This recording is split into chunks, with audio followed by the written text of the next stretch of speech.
Soal Pak, saya baca soal. Ya, Assalamualaikum warahmatullahi wabarakatuh. Nama saya M. Ajhar. Di sini saya akan menjawab UTS Kewarganegaraan yang dimana UTS-nya dilaksanakan secara online.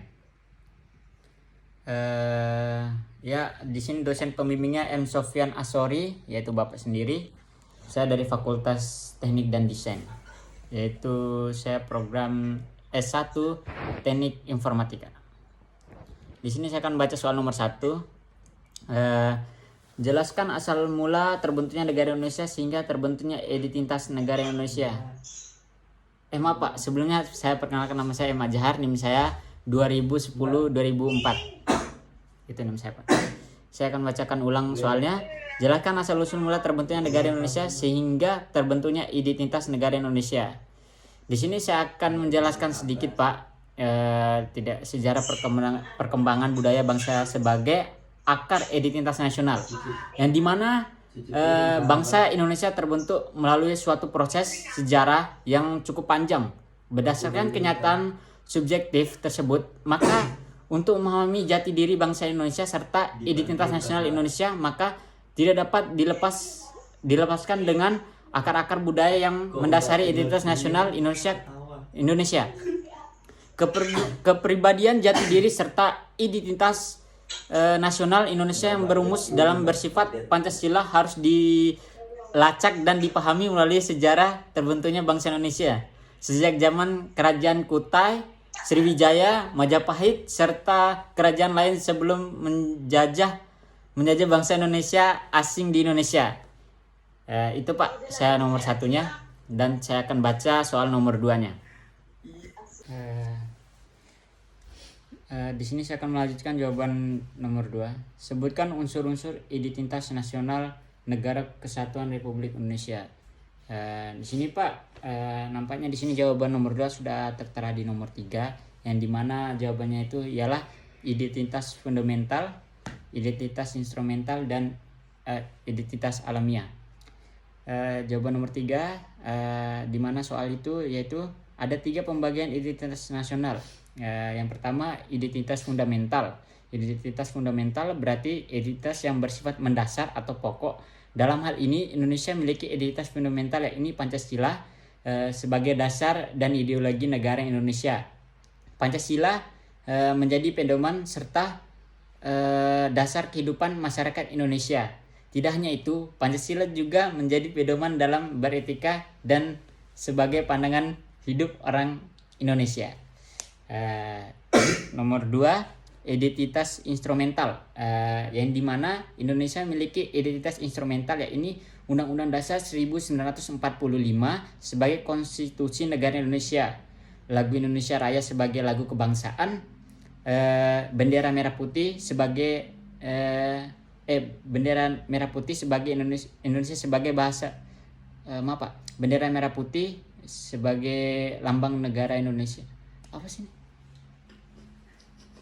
UTS. Aduh ya Allah, lupa Pak. Bendera merah putih dan terus bahasa Indonesia sebagai bahasa pemersatu serta Garuda Pancasila sebagai lambang negara. Terus identitas alamiah. Indonesia memiliki identitas alamiah, yakni sebagai keberagamaan suku, agama, budaya, bahasa, dan kepercayaan serta bentuk negara kepulauan. Negara Indonesia terkenal akan keberagamaan suku, agama, bahasa, budaya. Selain itu, identitas ini bersifat alamiah.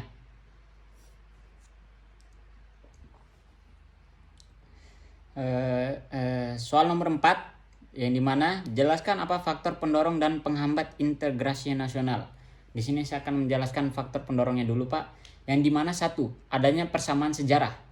Persamaan sejarah, rasa senasib dan seperjuangan pada zaman dahulu digunakan untuk kemerdekaan Indonesia dan lepas dari penjajahan pendorong integrasi nasional. B, adanya ideologi nasional. Pancasila merupakan ideologi bangsa Indonesia yang bisa menjadi pendorong integrasi. C, adanya keinginan untuk bersatu. Indonesia merupakan yang menjemuk dan ada dalam unsur keberagaman. D. Adanya ancaman dari luar. Era globalisasi yang memudahkan masyarakat untuk memenuhi kebutuhannya. E.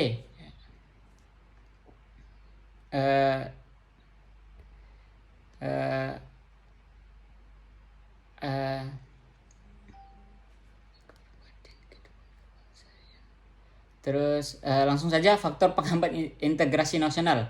1. Kurangnya penghargaan terhadap kemajemukan budaya. Kok telepon? Tunggu. Kurangnya penghargaan terhadap kemajemukan budaya di Indonesia sangatlah majemuk, namun kemajemukan dalam sektor budaya ini terkadang kurang dihargai oleh sekelompok masyarakat. 2. Kurangnya toleransi antar sesama golongan. Konflik sosial merupakan salah satu hal yang perlu dihindari karena dapat mengurangi rasa persatuan dan kesatuan bangsa. 3. Kurangnya kesadaran dalam diri masing-masing rakyat Indonesia. Globalisasi memicu munculnya sikap individualis dan tidak memperdulikan kondisi serta situasi yang ada di sekitarnya. Dan adanya ketimpangan dan ketidakmerataan pembangunan. Otonomi daerah yang berlaku di Indonesia membuat berbagai wewenang serta tanggung jawab pemerintah pusat dilimpahkan ke pemerintah daerah. Di sini nomor 5, jelaskan apa urgensi pendidikan kewarganegaraan. Jujur Pak, di sini saya kurang mengerti soal nomor 5, jadi mungkin saya menjawabnya sampai nomor 4 saja. Terima kasih Pak. Sekian dari saya M. Azhar, NIM 210 2004. Wassalamualaikum warahmatullahi wabarakatuh.